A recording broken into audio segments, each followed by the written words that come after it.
What's up everyone, I'm Neuroscience. Thanks for tuning into my channel. Welcome to another Call of Duty Modern Warfare 3 commentary where I talk about what's on my mind. Today's video is going to be a little bit of a longer video for you, because in this video I wanted to share my thoughts and reflections over this past course 4, over this past year, and to tell you about my plans for this summer. I haven't done an update like this in a while, so as the school year just wrapped up for me, I thought this would be the perfect time for another update. In the background, you're going to see 8 Moab streaks. The first one's going to be a 16 on Village, the second one's going to be a 17 on Lockdown, the third one's going to be an 18 on Bootleg, the fourth one's going to be a 20 on Terminal, the fifth one's going to be a 20 on Bootleg, the sixth one's going to be a 22 on Hard Hat, the seventh one's going to be a 20 on Resistance, and the eighth one's going to be a 19 on Terminal, and we win by 1 point in Domination. So to begin with, I just finished Course 4, which was Neurological Systems. So it was Neuroscience, Neurology, and Intro to Psychiatry. I would say this was easily the most difficult block for my first year of medical school.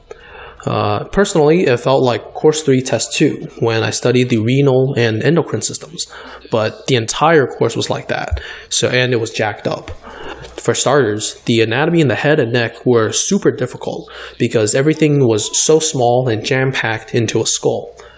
For example, all the arteries and nerve tissue in the circle of Willis look the same, and it's very difficult to tell them apart. On top of that, we had histology that we needed to memorize. So we had like hundreds of slices of brain and spinal cord tissue, and we needed to know all the nuclei, the pathways, the peduncles, and structures. Those alone easily took up almost 20% of my time studying, which was definitely more than what I was accustomed to. Combined with the sometimes insane amounts of information per lecture, and you can see how stressed out my classmates and I were in Course 4. I personally also had lapses in my Anki reviews at times. I explained in my last update that Anki was a repetition software that a lot of medical students use. I learned very early on that you should never lapse on your reviews, or else you pay a steep price of 700 plus, maybe 800 plus review cards later. You know, sometimes I would spend an entire morning just doing reviews, and that would take up, 3 hours, which was not pleasant at all. But as this course went on, I got more and more interested in some of the material, especially the third block. The third block was a lot of developmental psychology and psychiatry, and that kind of interested me because it reminded me of my time shadowing a child psychiatrist during my undergrad years, which I really liked. But overall, I would say that Course 4 was the least enjoyable course in my medical school career so far. One part of that was, at the beginning of this course, I didn't really understand how to study for it. It was unlike all of the 3 courses that I've had so far. So I was kind of caught with my pants down, and I didn't do very well on the first test. For 3 weeks, I was technically failing after the first test, and that really stressed me out, and that put a lot of pressure on me for the period. I busted a lot of butt and pulled my grades up for the second test, and I was very lucky to keep the momentum until the very end. But personally, I know a friend of mine who did also fail the second test, and he had to bust even more butt to, pull together for a pass for this particular course. I ultimately scraped a pass in this course, which in my opinion was very well earned. For the anatomy practical, actually, I got my second highest score, just below the Course 2 score for myself. And this was actually very surprising to me because I was totally prepared to take a big L on it, knowing how hard it could be. I heard from a friend that a second year who's now doing clinicals right now, he used to get like 50s out of 50s on anatomy practicals. And then for the Course 4 anatomy practical, he got like a 25 out of 50. But overall, through the ups and downs, this past year has given me a lot of great growth as a person. In addition to all the stuff that I've learned in class, I picked up ways to better interact and communicate with people and be sensitive to their feelings and their desires. I really attribute this to some of the interpersonal skills that my select curriculum and doctoring have taught me. I found that I've worked these skills into my daily life, just asking some of the questions, using some of the techniques they taught me, which is both kind of strange and kind of fascinating. Not only did I manage to survive the barrage of information thrown at me, but I also found one way to balance my time that has worked for me so far. I think the key tenets of how I'm able to survive is that I maintained a relatively healthy diet. I cooked a lot for myself, which admittedly took up some time. I exercised regularly, put on a little bit of muscle, and I slept well for the most part. Thinking back, I think this was a very watershed moment for me because this year has given me the confidence to survive and thrive 900 plus miles from family support. As a result of living by myself, my perspectives have also changed a little bit, which I didn't really expect, but I'm very glad that it happened. I was also lucky to have found a core group of friends at school that actually cared for me, which is always something that you need when you're faced with challenges. Perhaps unexpectedly, I also made time for Modern Warfare 3 most weekend nights, and I took opportunities to edit videos and post to YouTube regularly. I thought I was going to actually quit the YouTube community at the beginning of med school, but it turned out to be good for my mental health because it was a catharsis for my mind. You know, when I was burned out from studying, from doing all these schoolwork, I edited videos and posted them to YouTube, and that was a way for me to channel that energy and that exhaustion into something productive.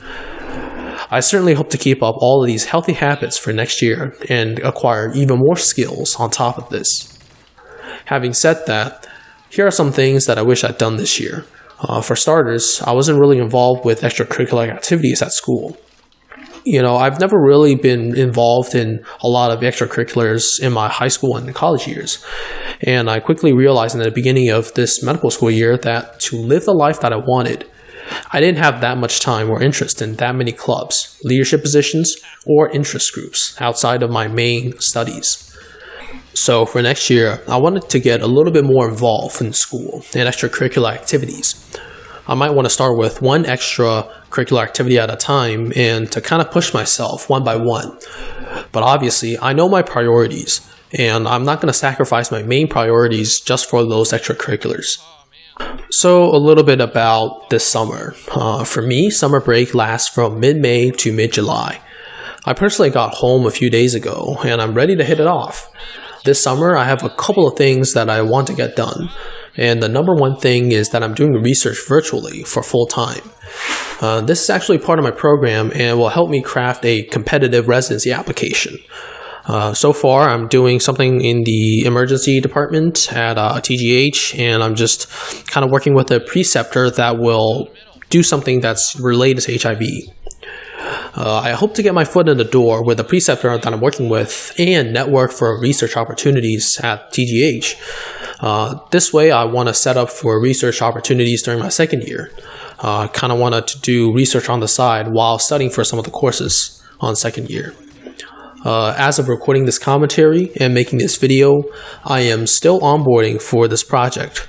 So I'm just kind of waiting on the people at the hospital to give me access to the things I need for the research. After I get that done, I hope to work hard and get stuff done early. But, you know, sometimes things don't always go as planned, so we'll see how it ends up. Number 2, I want to start expanding my friend groups and start dating. You know, I think I'm at a stage in my life when I should really be doing this more often and more proactively. In my college and gap years, I was very focused on my career goal, which was to get into medical school. Now that I'm here, I think it's time to stop neglecting these needs and really go for them. And so I'm hoping to take opportunities to socialize and really put myself out there.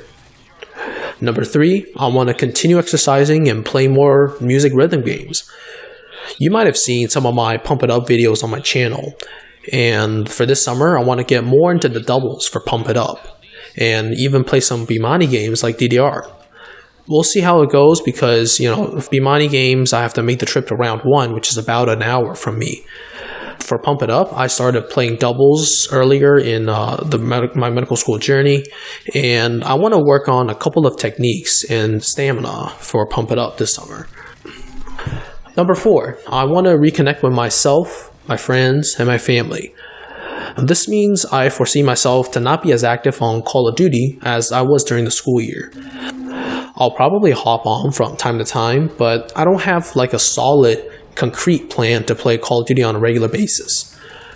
Besides, summer is only 2 months long for me, so I might as well make the most of it. As for this channel, I do want to let you guys know that I have some things in store for this channel for the summer. First and foremost, I hope to post about 3 videos per week. Bro apps are going to be on Fridays and every other Wednesdays. For most Mondays, I'm going to start compiling multiple mole apps into one video, starting with my terminal mole apps and then possibly moving on to mole apps on other maps. It just depends on what I have on my hard drive. I might also sprinkle in a video or 2 of me playing other Call of Duty titles to change up the content a little bit, like Modern Warfare 2, Black Ops 2, Ghosts, or maybe Black Ops 1, we'll see. Finally, the most important change to my channel is that I want to do more commentary videos like this one. And I want to schedule them every other week on Fridays. You know, these commentary videos are for me to get rid of the vast amounts of MOAB streaks that I have on my hard drive. So I'm thinking that these MOAB streaks will provide some background gameplay for me to commentate over. I know that these types of videos will take a lot of time and effort to make, so I really do appreciate all the support that I am gracious enough to receive. So overall, expect a Monday, Wednesday, Friday upload schedule for the summer. If I'm ever busy for a week, which I'm praying that there will not be any weeks like that, then it will be Tuesday and Friday. Anyway, that's all for this commentary video. I want to thank every one of you for supporting me thus far. Every single one of you really do mean a lot to me, and I'll say this from the bottom of my heart that I honestly wouldn't be the person I am without you. As I said, I have a lot of content to share with you all this summer, so if you really enjoy this one, please like this video, comment your thoughts, and most importantly, subscribe if you're new. See you on the next one. Thank you. Losing C. UAV online.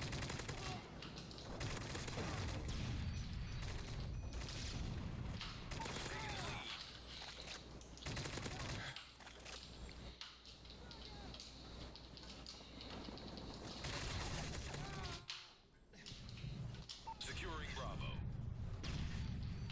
Enemy care package incoming.